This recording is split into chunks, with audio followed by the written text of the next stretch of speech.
up in terms of regulation. So often the problem with international law is often it is a mirror of what developed countries has adopted, because you of course know of the dominance and coercion in international negotiations. And of course, sometimes trading partners coerce countries to adopt laws that are going to facilitate trade between the two, or between whoever is involved.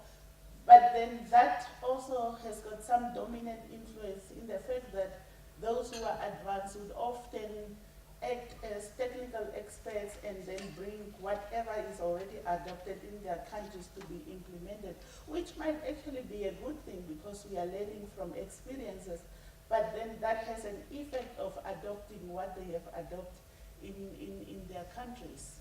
And of course the influence of donor aid agencies.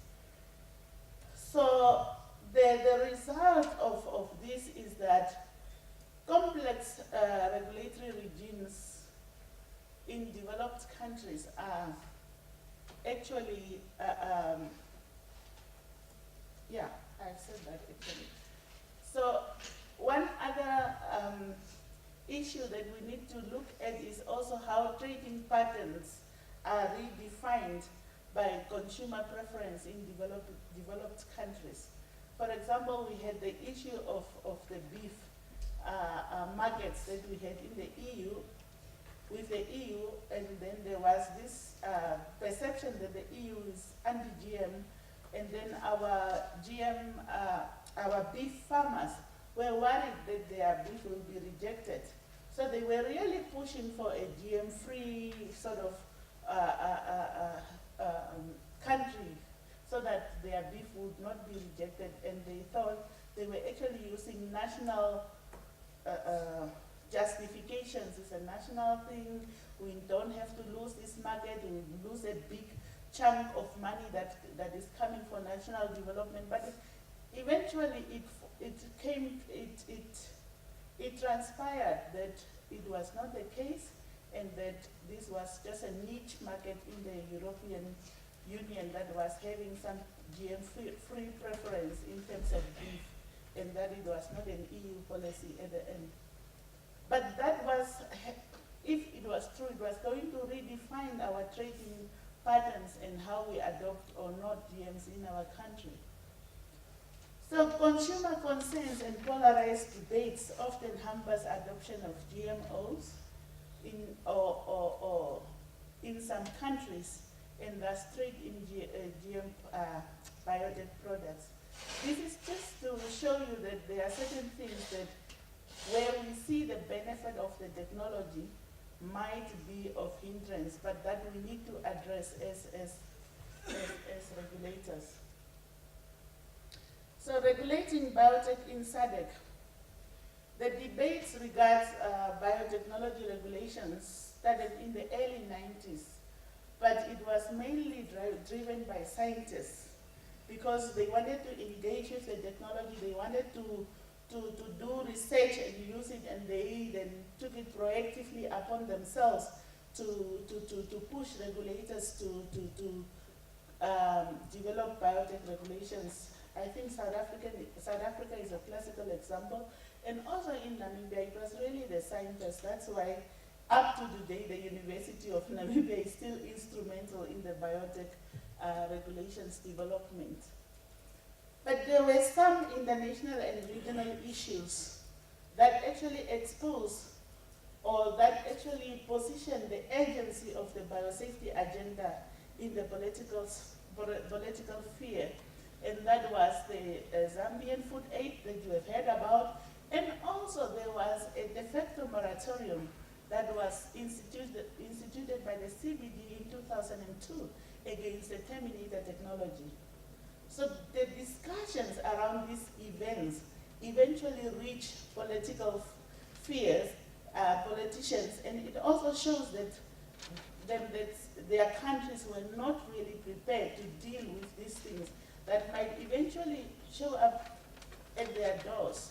And therefore, the issue of developing regulations were taken up because addition to the interim responses, for example, Malawi and Zimbabwe accepted the food aid, but they adopted a policy that it should be milled, and Zambia rejected it altogether, while other countries started really pursuing the development of their biosafety laws. And also those who took interim measures, responses, engage in development of the laws actively. In the same year, the SADC Secretariat established an advisory committee on biosafety. This committee was to develop guidelines on GMOs and also to advise the SADC Secretariat on broader biotech issues. That was mainly the terms of reference of this committee. And based on the guidelines that they developed, SADC adopted a policy on decision on biosafety, and that called towards harmonization of biosafety policies in the region.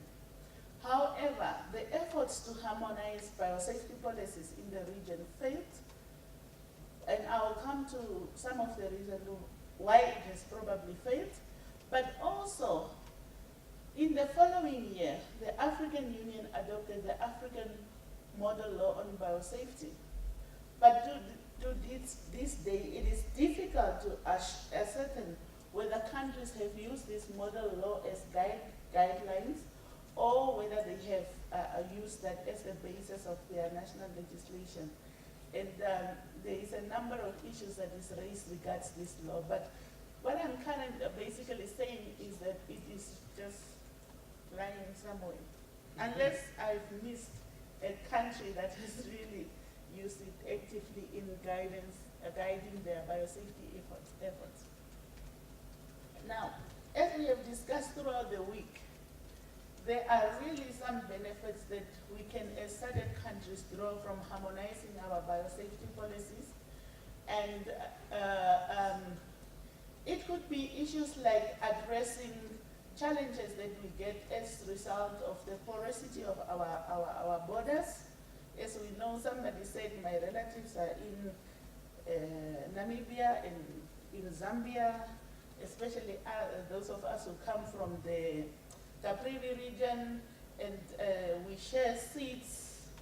And when I walk past the field of my neighbor and I see a nicely kept maize meal field, I can say, what are you having there? Can I have? And then we share. So those type of gene flow issues that might arise from the fact that we are sharing seeds and the borders are porous could be handled at regional level. And also regional efforts could ensure that we build economies of scales in order to attract favorable technologies to the region, which ensures a bigger market and lower prices. But also it could ensure a robust system that could resist technologies that we do not want as a region after maybe a regional risk assessment. But international cooperation on large scale is very difficult. What happens is mainly highly watered down compromises comes about because it's difficult to have a uniform position or interest on these divergent issues, and countries often has got their divergent national agendas regards these issues. And how do you uniform that when there's so many of you? And also the problem with regional cooperation that could lead to harmonization is the fact that policy actors often change. Ministers change. For example, when we were developing our law, we had a minister that was hands-on, that was interested in the issues, that was really pushing for the issues. But then we had changes in ministers, and to build the awareness level and the interest of the minister to the level that he would actively engage, and then all of a sudden that minister is shifted again. So you have to start over again with a new minister. So there is this challenges of change in vision as different people comes into power that has to push these policy agendas forward. And also, as the technologies change, policy options are often stagnated. While we are all talking about developing biosafety policies, nanotechnology is knocking on our doors. So often that might shift the focus from biotech to some other technologies or issues that might require a agency in terms of being handled at regional level as well. And also dominance of advanced countries. I remember when we deal with SADC issues, or when I was working for that specific unit, and we could meet at regional level in terms of issues on science and technology, we used to accuse our good friends that they are playing big brother, small sister roles with us because of their advance. So there is that regional, or whether it is perceived or it is true, I don't know, but we thought that our neighbors are trying to be big brothers and making us all small sisters. That has to be pushed in a certain direction because of their advanced stage. I don't know, but there are those perceptions that also hampers harmonization. And also the issue of having a regional policy on biosafety introduces a further complexity, as I've already hinted on in the beginning. These are different countries with different national issues and the policy options that they have adopted. That adds to the complexity of integrating already complex norms of social, environmental, and social, environmental, and economic issues. So how does one deal with this complexity that already exists, and then these different interests from regional level, and then interests from various national actors? So regional approach in terms of risk assessment or decision making was just going to have further complexities. And that might be one of the reasons why harmonization did not work for SADC. But overall, we need to appreciate the fact that at legislative level and also at judiciary level, regulators have to deal with reconciling divergent objectives in terms of conflicting norms that biosafety law deals with. Now, I'm going to demonstrate the overall biosafety regulatory challenge using the EC biotech case. But before that, I'll just outline, as I have said, the various rules of biotech, WTO, and what challenges it presents for biosafety. As we all know, the overriding purpose of the WTO is trade liberation. That's really what they put in front before they have to consider any other issue, is that trade has to be flowing free between various countries. So generally, it regulates cross-border trade in goods, services, and some aspects of intellectual property rights that are related to trade. And it also touches on various national issues that deals with industrial standards, for example, in as much as it has got effects on international trade. Now, the problem that international law faces is the sole focus of trade liberation of WTO without considering the environmental values, for example, and the social values. Of course, they claim that they do consider these values, but they are considered only in as much as they promote free trade. It's the orientation that is different. For example, if you look at the orientation of the principle of sustainable development, they say, yes, trade should continue, technology development could help with environmental management and could advance social issues. While the other regimes say in carrying out trade, we should be cautious that these activities might impact on the environment and people's issues. So it's an orientation of this regime towards environmental principles that differs from how the environmental regime within international law also looks at the same issues. So that's where the divergent issues are coming up in environment and trade. They have a committee on environment and trade, but still, there is still this concerns regards to what extent they are integrating non-trade values within their system. The other issue that is really of interest is the fact that the WTO is the only international institution that, of course, non-specialized international institution that has a mandatory, well-functioning, efficient dispute settlement mechanism. And many authors claim that that actually creates a sort of hierarchy already in terms of which norms have to be promoted in order not to fall or to be taken to this dispute settlement mechanism, which has got a backing of powerful states, as we will see as we proceed. Now, there are agreements, specific agreements under the WTO that is relevant for biosafety.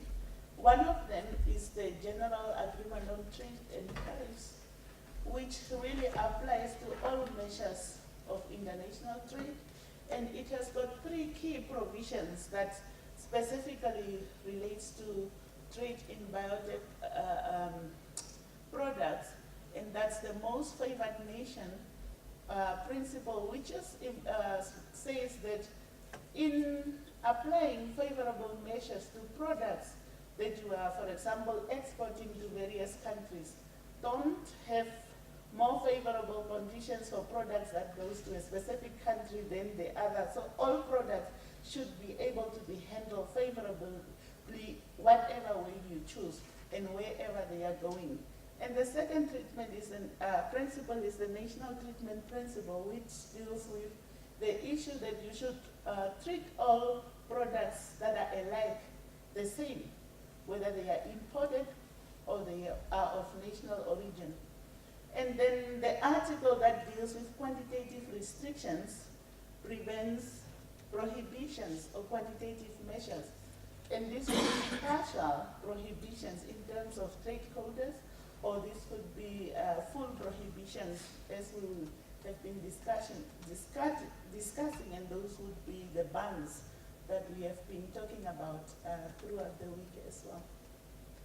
So, in order to really clearly demonstrate whether these principles applies to GMO, a question has to be answered whether GMOs are